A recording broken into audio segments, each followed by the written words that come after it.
May 15, 2022, Windsor Castle, 11:47 p.m. Queen Elizabeth II, despite being 96 years old and nearing the end of her life, summoned her 73-year-old son Charles to her private study for what would become the most devastating conversation in royal history.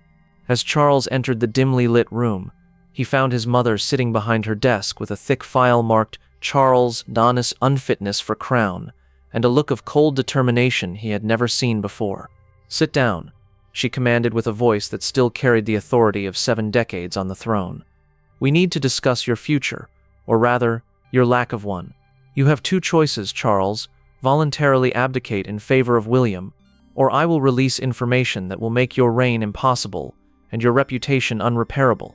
What followed was a 2-hour systematic destruction of Charles's character, fitness, and legitimacy that would leave him psychologically shattered and ultimately determine the true succession of the British crown. But the most shocking part wasn't Elizabeth's threats. It was the evidence she had been collecting against her own son for over 50 years. The final evaluation, May 2022, Elizabeth's decision to threaten Charles came after months of watching his performance as heir apparent and concluding that he would destroy the monarchy she had spent 70 years building. "Charles has always been weak," she confided to her private secretary, Sir Edward Young, during a private meeting in April 2022. "But I hoped that age and experience would strengthen him. Instead, they've revealed deeper character flaws that make him fundamentally unsuitable for kingship." Elizabeth had been conducting a secret evaluation of Charles's fitness for the crown, documenting every mistake, every poor judgment, every sign of weakness that convinced her he could not be trusted with the monarchy's future. The assessment file included psychological evaluations suggesting Charles lacked the emotional stability for effective leadership, documentation of his environmental extremism, alienating conservative supporters, evidence of his inappropriate interference in government policy, records of his unstable relationship with Camilla, affecting his judgment, most damning proof of his inability to command respect from family, staff, or the public. "The monarchy cannot survive another weak king," Elizabeth concluded. "Edward VIII nearly destroyed us through selfishness. Charles would destroy us through incompetence." That realization led to Elizabeth's most ruthless decision. She would force Charles to abdicate before she died, ensuring the crown passed to someone capable of preserving it. Don't miss this shocking revelation: what Elizabeth discovered about Charles's mental state. The psychiatric evidence. Elizabeth's most damaging evidence against Charles came from decades of documented mental health concerns that she had kept secret from the public and most of the royal family. The medical files. Working with royal physicians, Elizabeth had compiled a comprehensive psychiatric profile of Charles spanning 40 years. 1981 assessment. Prince Charles displays signs of chronic depression, anxiety disorders, and possible personality disorder. His emotional instability affects decision-making capacity. 1997 post-Diana assessment. Patient shows severe guilt complex, increased alcohol dependency, and deteriorating cognitive function under stress. 2015 evaluation. Subject demonstrates obsessive-compulsive tendencies, paranoid thinking, and difficulty distinguishing personal desires from institutional needs. 21 final assessment.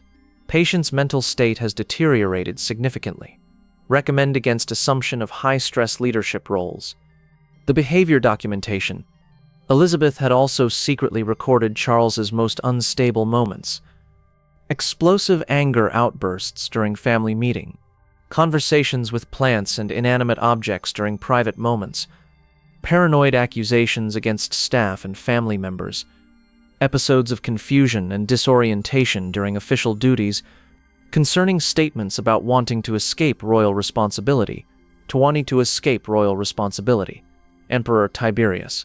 Infesandabit the law under your drainy wispun with procure, what raises swears, becaringum polymeral to artars that peer that's bemalvis.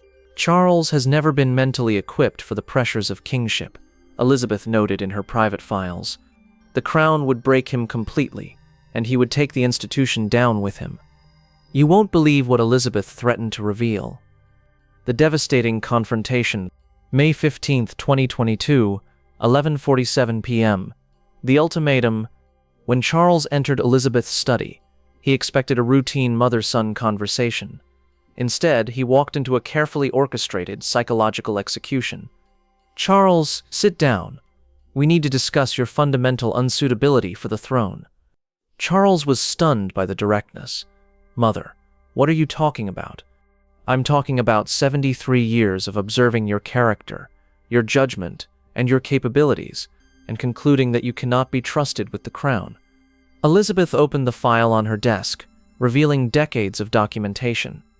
This contains psychiatric evaluations, behavioral assessments, and evidence of your unfitness for leadership dating back to your childhood. Every therapist, every doctor, every advisor has reached the same conclusion. You lack the mental stability required for effective kingship. Charles tried to interrupt, but Elizabeth's voice cut through his protests like a blade. "You have chronic depression that you refuse to properly treat.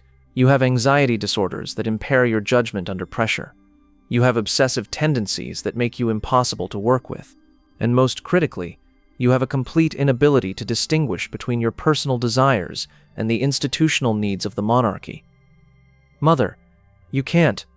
"I can and I will, because I've spent 70 years building this institution, and I will not watch you destroy it through your weakness and incompetence." Don't miss this explosive moment. Elizabeth's nuclear threat. The nuclear option. Elizabeth's threats escalated to levels that terrified even her battle-hardened son. "Charles, here's what's going to happen. You will announce your intention to abdicate in favor of William within the next month. You will cite health concerns and desire for a peaceful retirement." "I will not abdicate. I've waited my entire life." "And that's exactly the problem." Elizabeth's voice rose to levels Charles had never heard. "You think the crown is something you deserve rather than something you must earn. You think 73 years of waiting entitles you to destroy what took centuries to build." Elizabeth stood up, her 96-year-old frame somehow radiating more authority than Charles could ever command. "If you refuse to abdicate voluntarily, I will destroy you publicly. I will release your psychiatric evaluations to the press. I will publish the recordings of your conversations with plants and your delusions of environmental grandeur. I will expose your drinking problem and your medication dependencies." "Mother, you wouldn't." "I will make you appear so mentally unstable that Parliament will have no choice but to skip you in the succession. You will be remembered as the king who was too insane to rule." Charles felt the room spinning as Elizabeth continued her systematic destruction. "I have recordings of you talking to your garden flowers for hours, believing they respond to you. I have medical records showing your dependency on antidepressants and anti-anxiety medications. I have staff testimony about your paranoid accusations and explosive rages. You're not ready for Elizabeth's most devastating threat, the character assassination." Elizabeth's final attack targeted Charles's deepest insecurities and failures. "But the psychiatric evidence is just the beginning, Charles. I also have documentation of your fundamental moral failures." "What are you talking about?" "I'm talking about your treatment of Diana. I have recordings of you laughing about her mental breakdown with Camilla. I have evidence that you deliberately isolated her from support systems. I have proof that your emotional abuse drove her to dangerous behaviors." Charles went white as Elizabeth revealed the extent of her surveillance. "I have the recording where you told Camilla that Diana's eating disorders made her disgusting to be around. I have the conversation where you and Camilla planned ways to make Diana appear unstable to justify your affair." "Mother, please. I have evidence that you knew Diana was in danger the night she died, and you chose to do nothing because her death solved your Camilla problem." Elizabeth leaned forward, her eyes blazing with 7 decades of accumulated royal fury. "If you force me to destroy you publicly, I will ensure that history remembers you as the man who psychologically tortured his wife to death so he could marry his mistress. You will be the most hated figure in British royal history." "The public would never believe." "The public already suspects it, Charles. I would simply be providing proof." The final blow. Elizabeth's ultimate threat combined personal destruction with institutional devastation. "Charles, understand this clearly. I don't just have evidence of your unfitness. I have evidence of your crimes." "Crimes?" "Financial crimes. Tax evasion through the Duchy of Cornwall.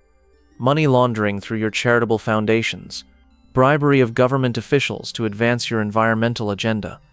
Elizabeth pulled out another file.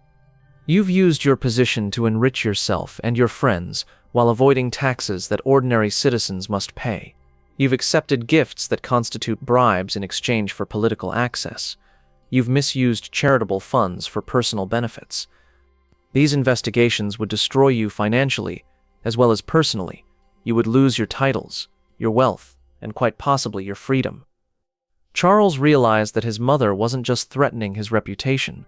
She was threatening his entire existence. "What do you want from me?"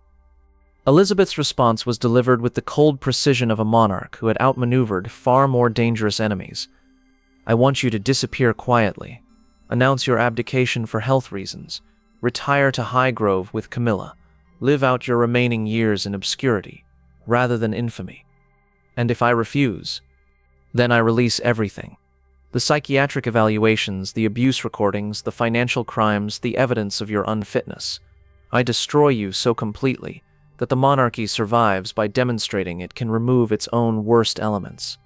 The broken king. Charles's response revealed the complete psychological destruction Elizabeth's threats had achieved. "Mother, you've spent my entire life making me feel inadequate. Now you want to make it official. I've spent your entire life trying to prepare you for a role you're incapable of filling. My mistake was hoping you would grow into it rather than accepting that some people are simply born unfit for leadership. I'm your son. You're a liability. You always have been. Diana saw it. The public sees it, and I've finally accepted it." Charles began crying, the weight of 73 years of maternal disapproval finally breaking him. "Please, Mother, I've waited my whole life for this. Don't take it away from me now."